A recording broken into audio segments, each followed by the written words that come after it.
Obviously, any time that that children go missing, it's a great concern for us. But you take an area like the Red River Gorge, as treacherous it can be with the multiple ledges that are in the area. Obviously we're very concerned.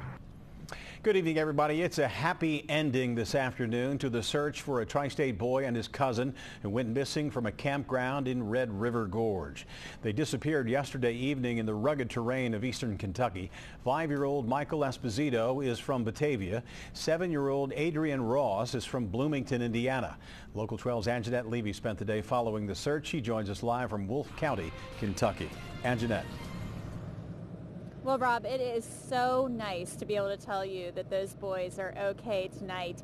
Michael Esposito and Adrian Ross are with their parents after spending a long night in the woods. They were found actually by a man who works here in the Daniel Boone National Forest. Now take a look at this photo. It was taken by a member of the Wolfe County Search and Rescue Team. That's actually the team that organized this search. They're an all-volunteer group, and they do a lot of the searches for people who are missing in this area. We're told that the boys were in this ambulance just being checked out.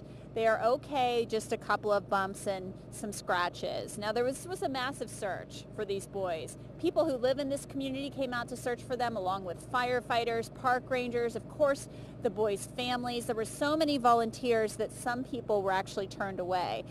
These boys were actually with their grandparents last night when they wandered away from the campsite. We spoke to the man who found them about a mile away from that campsite.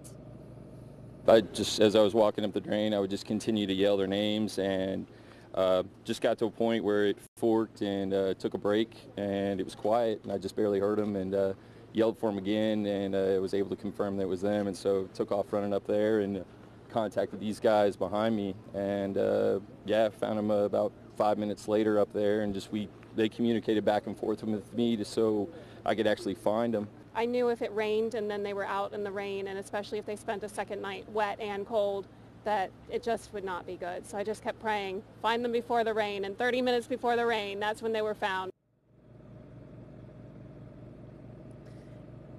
And that's exactly what happened. Those boys were found. We got word that they were found. They were about a mile from their campsite. They were brought back, and then the skies just opened up and it started pouring out here. These boys, from what we're told, were playing some hide and seek type games. They were about a mile from the campsite, as I mentioned, but they are okay tonight. And really, those boys were not scared from everything we're being told. It sounds like they just looked at this like a big adventure, a long night in the woods. Rob, back to you. Boy, I tell you, you're so right. We don't often get to report stories like this from Red River Gorge, do we?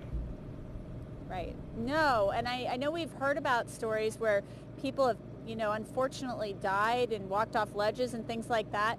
Thank goodness that didn't happen with these boys, and thank goodness that man was in the right place. He was actually sent directly to that area as part of the grid search. That was his area to search, and he said it got really quiet, and then he heard them. So thank goodness he heard them when he did. Yes, nice to start the news with good news tonight. Anjanette, thanks very much.